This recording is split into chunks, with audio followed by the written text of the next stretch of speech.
Jai Shri Ram. Long ago, 25 years ago, when I was working in an organization which used to conduct classes for GRE, GMAT, CAT, and all that, I was one of the 20 lecturers. All the others were PhDs in English, or at least most of them. I was the only fellow with an MA external. That means I was not a day scholar. But my obsession for the English vocabulary has always been such that I mastered quite a lot of vocabulary. And I used to boast too that I'm the best verbal teacher in the whole country, if not in the whole world. And I lived up to it because I used to fill the board with synonyms. And so within just a couple of months, students who used to come to this institute, they used to ask for me, Krupa sir class kavali. So then, I earned the jealousy of all the others. One day in the staff room, when all of them were sitting there, they were mocking and ridiculing me for all the overwork, and in fact complaining that I'm filling up the board with a lot of words and I'm not wiping them. Well, that's a bad thing. I never used to clean it up because students used to take down notes.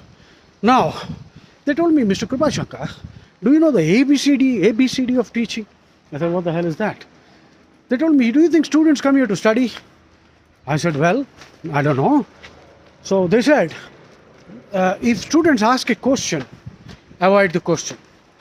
Then they themselves answer. And if they insist, you can bluff. Because no students will go and check up. And if your bluff doesn't work, confuse the student. And even if that doesn't work, the last strategy is divide and rule. Satirically tell the student, hey, everyone has understood except you. Then the student will simply give up questioning. And that's what we've been doing. That is ABCD of teaching. And you seem to be bending over backwards, obsessing about vocabulary and all that. I said, thank you very much. You taught me the ABCD of teaching. But I am at the Z level of teaching, okay? X, Y, Z. My obsessions have always been magnificent. And that's why I'm where I am. The best teacher for GRE verbal, at least in Hyderabad. If not in the whole world. Jai Shri Ram. That institute is closed now and I'm still training. Jai Shri Ram.